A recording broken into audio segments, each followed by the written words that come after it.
Assalamualaikum warahmatullahi wabarakatuh. Pendengar setia Radio Irsad, saya akan menunjukkan berita untuk hari ini, Selasa 25 Februari 2025. Sari berita penting. Pulang dari Istana Negara, Wabub Tebu Nazar gelar rapat tertutup. Berita kedua, MK kabulkan sebagian permohonan pemungutan suara ulang Pilkada Bungo. Berita ketiga, MK diskualifikasi Anggit Kurniawan dan perintahkan KPU Pasaman laksanakan PSU. Berita selengkapnya. Usai dilantik, Wakil Bupati Tebu Nazar Effendi segera gerak cepat gercep dengan mengagendakan pekerjaan yang bertujuan untuk masyarakat Tebu. Nazar langsung menggelar rapat tertutup Senin 24 Februari 2025. Kegiatan rapat ini diketahui dilakukan bersama Kepala OPD, Sekda, staf ahli, asisten Direktur RSUD, dan Direktur PDAM para Kabak, Camat dan Lurah se-Kabupaten Tebu yang mengambil tempat di rumah dinas Bupati Tebu. Disampaikan pada awak media, kegiatan yang dilakukan pada rapat tertutup ada beberapa pembahasan yang dilakukan Nazar sebagai Wabub. Wakil Bupati Tebu Nazar Effendi menyampaikan bahwa kegiatan rapat ini intinya membahas tentang pekerjaan usai Agus dan dirinya dilantik sebagai Bupati dan Wabub tahun 2025 sampai 2030. Saat ini fokus terdekat soal pekerjaan yang dihadapi segera adalah kegiatan saat di bulan Ramadan dan yang semakin dekat, ungkapnya. Dirinya menjelaskan bahwa segera akan dilakukan sidak pasar jelang bulan puasa. Nazar ingin memastikan secara langsung bahwa selama Ramadan ini harga sembako dan pangan tidak mengalami kelonjakan. Melalui rapat tertutup, Nazar menekankan dan meminta kepada dinas terkait untuk menyiapkan beberapa aspek apa saja yang bisa dilakukan saat operasi pasar dan berdampak positif bagi masyarakat. Pemkab Tebu melalui teman-teman dinas terkait akan menggelar operasi pasar. Semoga kita bisa lakukan sesegera mungkin sebelum masuk bulan Ramadan, katanya. Nazar Effendi sebagai Wabub menekankan pentingnya kolaborasi antar OPD dalam meningkatkan efektivitas pelayanan publik dan pencapaian target pembangunan yang telah direncanakan. Alhamdulillah, usai dilantik, saya bersama Pak Agus selaku Bupati ingin bekerja nyata dan sebagai kepala daerah yang mendapat amanah dapat memastikan bahwa seluruh program kerja akan memberi manfaat kepada masyarakat Tebu berjalan dengan baik, tutupnya. Sumber berita Portal Tebu. Berita kedua, Mahkamah Konstitusi MK memutuskan perkara sengketa Pilkada 2024 di Kabupaten Bungo dengan pemilihan suara ulang PSU. Dalam putusan perkara nomor 173 garis miring PHPU titik bub strip 23 Romawi garis miring 2020 strip 2000 strip 173.phpu bub strip 23 Romawi garis miring 2025 itu MK memutuskan 21 TPS harus dilakukan PSU. Gugatan tersebut sebelumnya dilakukan pasangan calon Dedi Putra dan Tri Wahyu Hidayat nomor urut 1 menolak eksepsi termohon dan eksepsi pihak terkait untuk seluruhnya, ujar Suhartoyo. Untuk Mahkamah Konstitusi, Ketua Mahkamah Konstitusi membacakan amar putusan. Selain itu, hakim juga membatalkan keputusan KPU Bungo nomor 1469 tahun 2024. 21 TPS yang hampir setengah pemilih tidak menunjukkan surat identitas dalam memberikan hak suara beralasan menurut hukum untuk dilakukan PSU, kata Hakim Anggota Arsul Sani Senin malam 24 Februari 2025. Arsul Sani meneruskan termasuk TPS 6 Cadika yang ditemukan adanya surat suara yang dicoblos tidak sesuai dengan ketentuan, mencoreng asas pemilu soal jujur dan adil. Hal ini sesuai dengan fakta yang diketahui saat pemeriksaan saksi dan bukti, termasuk kotak suara tidak disegel. Dengan hal ini menyatakan bahwa putusan KPU tentang penerapan hasil rekapitulasi suara harus dibatalkan, ujarnya. Permohon yang diajukan pemohon tersebut yakni adanya intimidasi kepada penyelenggara pemilu. Sebelumnya, anggota KPU Provinsi Jambi, Divisi Hukum dan Pengawasan, Suparmin mengaku optimis mendengar putusan MK besok. Kami sudah ikhtiar, kami sudah menjelaskan semuanya. Kalau optimis, ya optimis, tapi kalau keyakinan, ya tergantung 9 hakim, ucapnya. Minggu 23 Februari 2025. Namun KPU akan menindaklanjuti apapun keputusan dari MK. Jika tidak diterima, akan lanjut ke penetapan paslon. Jika diterima sebagian, maka dilakukan pemungutan suara ulang PSU. Kalau tidak diterima, ya kami tetapkan paslon. Sementara itu, tim Dedi Putra dan tim Tri Wahyu Hidayat Muhammad Mahili mengaku optimis MK akan mengabulkan permohonan pasangan ini. 100% yakin MK akan mengabulkan permohonan paslon nomor 1, ujarnya. Namun ia menyerahkan semuanya kepada majelis hakim. Ia berharap hasilnya akan memuaskan.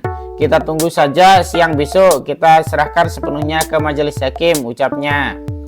Sebelumnya, sidang MK sejumlah fakta Pilkada Bungo terungkap di sidang pembuktian di Mahkamah Konstitusi pada Senin 18 Februari 2025 kemarin.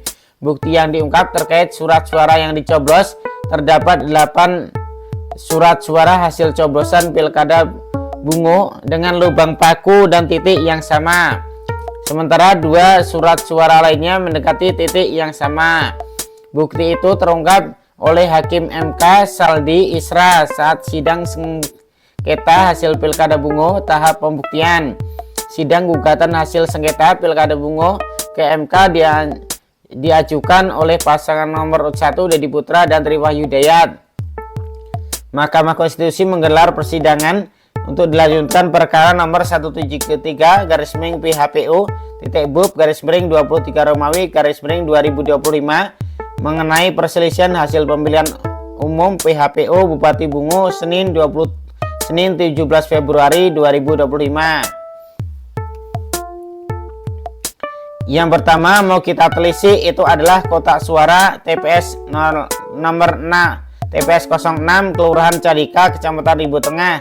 Silakan, ujar Saldi Isra, Wakil Ketua MK sekaligus Ketua Hakim Panel 2 beranggotakan Hakim Konstitusi Ridwan Mansur dan Hakim Konstitusi Arsul Sani di ruang sidang Panel 2 Gedung 1 MK Jakarta. Dirilis dari media lain. Terdapat 5 kotak suara yang didatangkan ke persidangan, namun hanya 1 kotak suara dari TPS 06 Kelurahan Cadika, Kecamatan Ribu Tengah yang dibuka. Kotak suara itu dibuka untuk melihat hasil coblosan yang diduga pemohon. Terdapat pencoblosan sekitar 50 surat suara sekaligus untuk paslon nomor urut 2 Jumian Aguza dan Maidani selaku pihak terkait perkara ini oleh kelompok penyelenggara pemilu pemungutan suara KPPS. Namun sebelum membuka kotak surat suara, pasangan calon Bupati Wabub nomor 1 selaku pemohon diwakili Heru Widodo sebagai kuasa hukum menyampaikan ada peristiwa tidak tersegelnya kotak suara tersebut. 2 hari yang lalu kami mendapatkan informasi bahwa atas tidak tersegelnya kotak surat suara nomor 6 Cadika ini, PPK Panitia Pemilihan Kecamatan Ribu Tengah membuat berita acara seolah-olah kotak suara ini tidak disegel sejak akhir November. Di situ dalam berita acara itu ada 1 PPK yang tidak menandatangani atas nama Rizkia, tapi di situ disebutkan menandatangani dokumen tersebut seolah-olah ada kesalahan PPK, tutur Heru. Sementara itu Ketua KPU Kabupaten Bungo Armidis selaku termohon mengatakan kotak suara TPS 06 Cadika telah disegel di TPS. Namun terdapat pembukaan kotak suara saat rapat pleno rekapitulasi penghitungan suara di tingkat Kecamatan Ribu Tengah. Kotak suara tidak disegel alasan PPK kelelahan. TPS 06 Cadika, Kecamatan Ribu Tengah memang setelah usai rapat pleno pada tingkat kecamatan dari TPS disegel, baik itu segel kabel, tits, dan juga segel stiker. Pada rapat pleno di tingkat kecamatan kotak suara dibuka. Setelah dibuka mau ditutup, tapi PKK dalam sebuah keadaan yang mungkin terlalu lelah dan beberapa kegiatan-kegiatan lain yang belum memungkinkan, kata Armidis. MK juga menyatakan pembatalan keputusan pemilihan umum KPU Bungo nomor 1469 tahun 2024 tentang penetapan hasil pemilihan Bupati dan Wakil Bupati Bungo tahun 2024 tertanggal 5 Desember 2024 sepanjang perkenaan dengan hasil perolehan suara calon Bupati dan Wakil Bupati Bungo tahun 2024 di 21 TPS. Sementara 1 TPS berkaitan dengan pencoblosan surat suara oleh KPPS. Berikut 21 TPS yang dilakukan PSU di Pilkada Bungo. Nomor 1 TPS 1 Dusun Sarana Jaya Kecamatan Batin 3. Nomor 2 TPS 3 Dusun Sarana Jaya Kecamatan Batin 3. Nomor 3 TPS 1 Dusun Teluk Panjang Kecamatan Batin 3. Nomor 4 TPS 1 Dusun Rantau Tipu Kecamatan Limbur Lubuk Mengkuang. Nomor 4 TPS 1 Dusun Sungai Gurun Kecamatan Pelepat. Dan nomor 6 TPS 1 Dusun Talang Sungai Bungo Kecamatan Rantau Pandan. Nomor 7 TPS 2 Dusun Talang Sungai Bungo Kecamatan Rantau Pandan. Nomor 8 TPS 1 Dusun Lubuk Mayan Kecamatan Rantau Pandan. Nomor 9 TPS 1 Dusun Leban Kecamatan Rantau Pandan. Nomor 10 TPS 2 Dusun Leban Kecamatan Rantau Pandan. Nomor 4 TPS 4 Dusun Talang Mesun Kecamatan Jujuan. Nomor 12 TPS 2 Dusun Ujung Tanjung Kecamatan Jujuan. Nomor 13 Dusun TPS 1 Dusun Rantau Ikil Kecamatan Jujuan. Nomor 14 TPS 3 Dusun Rantau Ikil Kecamatan Jujuan. Nomor 15 TPS 4 Dusun Rantau Ikil Kecamatan Jujuan. Nomor 16 TPS 5 Dusun Rantau Ikil Kecamatan Jujuan. Nomor 17 TPS 6 Dusun Rantau Ikil Kecamatan Jujuan. Nomor 18 TPS 7 Dusun Rantau Ikil Kecamatan Jujuan. Nomor 19 TPS 1 Dusun Renah Jelmu Kecamatan Tanah Tumbu. Nomor 20 TPS 2 Dusun Talang Silungko Kecamatan Batin 2 Pelayang. Nomor 21 TPS 6 Kelurahan Cadika Kecamatan Rimbu Tengah. Sumber berita Tribun News. Berita ketiga, masyarakat Kabupaten Pasaman, Sumatera Barat sepertinya belum akan punya bupati dan wakil bupati yang definitif dalam waktu dekat. Ini menyusul putusan Mahkamah Konstitusi MK mengabulkan sebagian permohonan perkara perselisihan hasil pemilihan umum PHPU Bupati Pasaman tahun 2024. Di antara isi putusan MK adalah mendiskualifikasi calon wakil bupati nomor urut 1 Anggit Kurniawan Nasution, kemudian merintahkan Komisi Pemilihan Umum KPU Pasaman untuk melakukan pemilihan ulang dengan tidak menyebutkan Anggit Kurniawan Nasution. Putusan MK nomor 2 garis miring PHPU /bub strip 23 Romawi garis miring 2025 ini dibacakan dalam sidang pada hari Senin tanggal 24 Februari 2024 di ruang sidang pleno Gedung 1 MK. Persidangan dipimpin oleh Ketua MK Suhartoyo didampingi 8 wakil konstitusi lainnya. Perkara ini dimohonkan oleh pasangan calon bupati dan wakil bupati Pasaman nomor urut 2 Mara Onda dan Desrizal. Sedangkan termohon adalah Komisi Pemilihan Umum KPU Kabupaten Pasaman. Kemudian pasangan calon bupati dan wakil bupati Pasaman nomor urut 1 Weli Suheri dan Anggit Kurniawan Nasution menjadi pihak terkait dalam perkara ini. Mengadili bahwa pokok permohonan mengabulkan permohonan pemohon untuk sebagian, kata Ketua MK Suhartoyo membacakan amar putusan. Dalam amar putusan tersebut, Mahkamah Konstitusi mendiskualifikasi calon wakil bupati nomor urut 1 Anggit Kurniawan Nasution berkenaan dengan status mantan terpidana. Mahkamah juga menyatakan bahwa keputusan KPU pasangan nomor urut 851 tentang penetapan hasil pemilihan bupati dan wakil bupati Kabupaten Pasaman tahun 2024, keputusan KPU pasangan nomor 600 tahun 2024 tentang penetapan pasangan calon bupati dan wakil bupati Pasaman sepanjang calon wakil bupati Pasaman tahun 2024 atas nama Anggit Kurniawan Nasution. Kemudian juga membatalkan putusan KPU nomor 604 tahun 2024 tentang penetapan nomor urut dan daftar pasangan calon peserta pemilihan bupati dan wakil bupati Pasaman tahun 2024 sepanjang calon wakil bupati Pasaman tahun 2024 atas nama Anggit Kurniawan Nasution. Dengan didiskualifikasinya Anggit Kurniawan Nasution, MK memerintahkan partai politik atau gabungan partai politik mengusung dan mengusulkan calon wakil bupati tanpa mengganti Welly Suheri sebagai pasangan calon dan memilih bupati dan wakil bupati Pasaman tahun 2024 serta tanpa mengubah surat nomor urut yaitu nomor urut 1, ujar Soehartoyo. Selanjutnya amar putusan perintahkan pada KPU Pasaman untuk melakukan pemungutan suara ulang tanpa mengikutsertakan Anggit Kurniawan Nasution.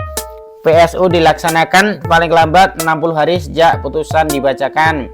PSU juga mesti dilaksanakan dengan berdasarkan pada daftar pemilihan tetap DPT, daftar pemilihan pindahan dan daftar pemilihan tambahan yang sama dengan pemungutan suara tanggal 27 November 2024. Putusan tersebut dijatuhkan lantaran Mahkamah mempertimbangkan ketidakcermatan KPU Pasaman termohon dalam memverifikasi dokumen dan pasangan calon termasuk Anggit Kurniawan sebagai calon wakil bupati. Di antara dokumen dimaksud yaitu surat keterangan tidak pernah terpidana atas nama Anggit Kurniawan Nasution yang diterbitkan Pengadilan Negeri Jakarta Selatan, surat keterangan tidak sejalan dengan putusan Pengadilan Negeri Jakarta Selatan nomor 293/Pit-B/2022/PNJKT-sel di mana Anggit pernah dijatuhi hukuman pidana terkait penipuan. Meski termohon beralasan hanya berperan sebagai pengguna dokumen, Mahkamah tetap menyatakan bahwa persyaratan pencalonan Anggit tidak memenuhi persyaratan. Mahkamah berpendapat berkenaan legalitas atau keabsahan persyaratan pencalonan Anggit Kurniawan Nasution sebagai calon bupati dalam pemilihan bupati wakil bupati Pasaman tahun 2024 haruslah dinyatakan tidak memenuhi persyaratan dan syarat hukum. Anggit pun sebagai calon wakil bupati dinilai Mahkamah mesti menyatakan surat terbuka dan jujur kepada lembaga atau instansi menerbitkan dokumen bahwa dirinya pernah dijatuhi pidana. Di samping itu, kewajiban demikian harus dibuktikan pula dengan penyertakan surat keterangan dari pimpinan redaksi media adanya pengumuman dimaksud sebagai kewajiban pemenuhan syarat administrasi pencalonan, kata Soehartoyo. Sumber berita Padang Kita. Demikian berita untuk hari ini. Terima kasih atas perhatian Anda. Wassalamualaikum warahmatullahi wabarakatuh.